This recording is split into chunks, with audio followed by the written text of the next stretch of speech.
You were telling me off air you got hit in the eye with a 1 in a million shot. Man, I see it now. What Yeah. happened? Yeah. So I've been playing golf probably 1,000 or more rounds. I've never been hit in my life.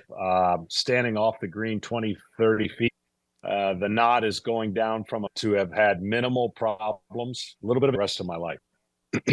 And it was on a par five, and we had reached the green in two. So we were just kind of hanging out there while they hit their third shot, and never saw them in the fairway. Didn't think I was in a spot where I could possibly be hit. And then as soon as I heard four, I got hit immediately afterwards. So it was hit that hard. My buddy said the sound he heard, he never hopes to hear again. And I'll be honest, I never want to experience that again. I've been hit pretty hard before, but never this hard in my life, to being hit by this golf Man, ball as square as I did. So very fortunate. but you didn't miss work.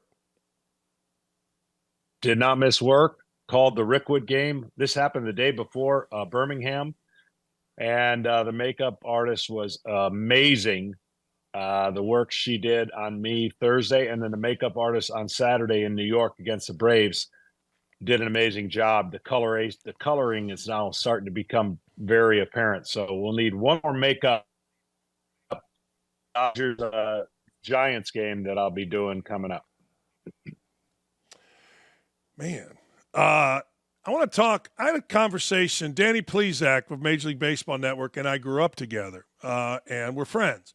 And I talked to him yesterday on air on my local Indiana show about pitching and about analytics. And he made an interesting comment at the end. He said, Dan, I think, because I said this, when I went to baseball games, I'm a little bit older than you, or maybe, I don't know, I'm 61. I wanted to see Fergie Jenkins pitch against Carlton, or I wanted to see Gaylord Perry pitch against Kenny Holtzman, or whatever it was, okay? Now everybody only goes 5 innings, and you get that. And it's really not that interesting from a starting pitching perspective. He felt like this is going to come back full circle at some point sooner than later. Do you feel that way? Yeah, they're taking a bunch of information, and baseball is trying to take in not only the injury rate, it's alarming injury rate. When you start losing star power in the industry of starting pitching, which, by the way, analytics tried to do and successfully did 10 years ago, this is what they wanted. They thought this would be cost effective for the clubs to not have to pay their frontline starters the kind of money that was being demanded. Remember, everything in sports is about supply and demand. And when you lose the supply, the demand's going to go up. And we've lost the supply of starting pitching. They compartmentalize everything by thinking that it's strategy here, but soon after that, there'll be some rule changes to affect the philosophy of how teams go about their pitching. Look, we got this game changes, and I think they've all been successful. They were a long time coming. Whenever they make rule changes, they wait too long. It's like that in every facet of life.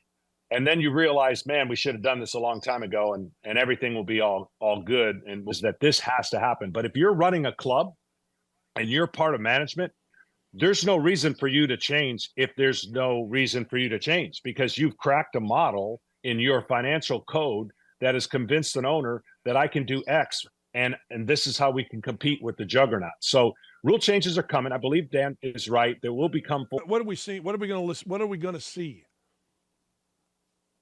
Well, I think there's a couple things you can do. And again, if you would have suggested this 3 years ago, people would have thought you fell off the moon, or you're from Mars.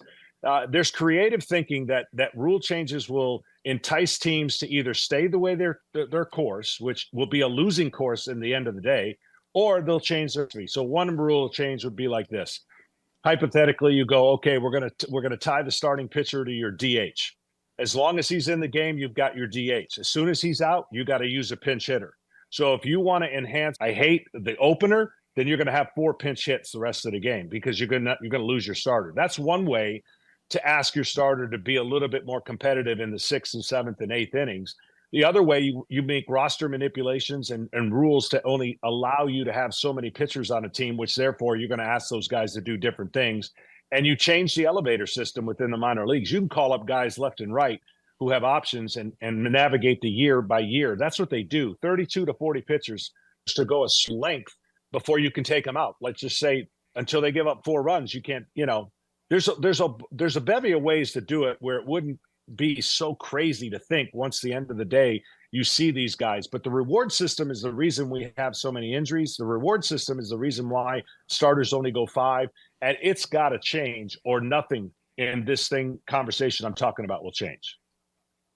What can you explain the reward system to people that don't know? Yeah, so basically they're asking players to paying for. They're chasing velocity. They're chasing spin rate. They want a job just like everybody else does. So in order to get a job in the big leagues today, you've got to do some of these things that I played in. And even before, our reward system was you pitch, you throw innings, you get paid. You stay on the field, you get paid. Today, this is the era they're in and chasing it. So if I'm going to reward a pitcher for striking out 13 guys a game per 9 innings, but walking 6 and have an ERA of 4.5, then why would I change if I'm a pitcher that's chasing results that get me paid? It's not team-oriented. It doesn't get paid if you win, but if you do certain things that they like and miss bats as a pitcher and swing as hard as you can as a hitter, and you go for 5 with a home run and 4 strikeouts, you're going to get paid. So I don't blame the players at all. Is it possible? Like, I watched Paul Skeens. He was here in Indianapolis, and again, I'm using Plesac. He told me he's the best pitching prospect he's seen. But I'm waiting as a fan. I'm waiting for when his Tommy John is coming. I'm waiting for when he breaks down. I mean, that's the way I've been watching. Is it possible for pitchers who are taught now 70 pitches is a lot? Is it possible to change the mentality of a starting pitcher? And if so, how soon can you change the mentality to be like, look, 70 pitches isn't shit. You know, let's go. Let's get outs deeper into the game. Yeah, the biggest thing in that is this. I wouldn't say a word if injuries were getting better in this philosophy of analytics towards pitching. They're getting worse. That's why they don't talk about it. Right. We've been screaming at the mountaintop for years about these players' careers getting shortened, and they don't frankly care because they're just going to get another Paul Skeens in their mind. That's what they think. The next man up. It is all possible. We're brainwashed to think 100 pitches and a guy breaks. Everything we're doing is opposite of successful long-term careers. We limit, we baby, we don't let them do the things they're naturally gifted to do. We've turned them into robots, and we've asked them to just go as fast and as hard as you can. There is nothing wrong with pitching at 97 miles an hour if you have the capacity to throw at 101. There's nothing wrong with having a 3.4 ERA if it gives you 230 innings. Do you know it's impossible to have a bad year and pitch 220 innings? It's statistically impossible. But yet we're asking guys to go 180, and we're going to compartmentalize the rest of those innings through other guys. So yes, the short answer is we have to prepare these guys differently and ask them to do things that are more long-term than short-term. But until we do that, we're going to have the same type of thinking that you just iterated, that when is his Tommy John coming? You're going to find an outlier out of every 50 pitchers, but you're not going to find 10. And I think that's the problem in our game, because we are asking guys, first of all, command is not an issue that we teach. Nobody in analytics can teach command because they have no idea how that works. If you repeat your mechanics and you throw a baseball with no issues tied to results. So let me give you an example. If I ask Mr. Skeens to throw 140 straight fastballs right down the middle, and there would be no issues on whether he gives up 10 or gives up 0, that in and of itself is not stressful to his body. But if I ask him to throw every pitch with the idea to get a swing and miss at 70 pitches, it's probably harmful at times because the stress he's going through. Throwing a baseball is not natural, but throwing a baseball at max effort, trying to get every perfect pitch thrown at the absolute max effort, that is harmful. And I don't care what you try to do and limit, eventually that is going to be something the body can't sustain. And I've said it. I've watched people throw BP, throw it right down the middle, get outs, and there's not the stress and strain than a guy who's getting out of the bases loaded. So everything is not relative to the same number or the same philosophy, and scientific evidence to it. So it's effort. Is there any team in the big leagues that is thinking differently on this? Or is this just, what is there, 30, 32 teams that are just going along as sheep? Is anybody, anybody getting original with this, thinking the way you're thinking? I think we're seeing small examples of teams. It takes a lot of patience in this era where we've been absolutely brainwashed. If we see a pitcher that throws 90, we automatically think he stinks because we're so brainwashed to think that 98 is the new normal. And if we see a pitcher that doesn't strike guys out and gets the ball on the ground, oh no, we can't have it. But I think teams are starting to figure out that if I can get healthier pitchers, I'm not saying that St. Louis is the team that's trying to change things from the starting rotation, but they don't have a bunch of flamethrowers. And they seem to be doing okay now, getting the ball in play, using their defense and offense. The Kansas City Royals in the past have always been innovative and looking at different ways to kind of compete with the payroll of the New York Yankees and the Los Angeles Dodgers. But here's the bottom line. The higher market teams can make more mistakes because they can afford it. The smaller market teams cannot. And I've always said, why not restructure organizational philosophy to say, if we can keep guys healthier, don't you think that would be a competitive advantage over the next? But what we do is we slow roll a pitcher into the big leagues. By his third year, he's actually ready to be a big league pitcher. You've lost 3 really good years of control, and then those small market teams in 3 years can't afford a great pitcher that they drafted. And the Pittsburgh Pirates are one of the few teams that actually doesn't keep their players. So until that changes, we got to think differently. And that's why rule changes want to keep him as long as possible. But you just watch how that transformation of his career, and hopefully Pittsburgh changes the philosophy for their fan base. Keep those pitchers, develop those. And I think that's what's got to happen. Year. And I'm not the one that sits here and goes, it doesn't matter how many innings he pitches this year. We got to have some reality. But we can't just say the number's X. We have to watch him. We have to watch his mechanics. We have to watch the stress.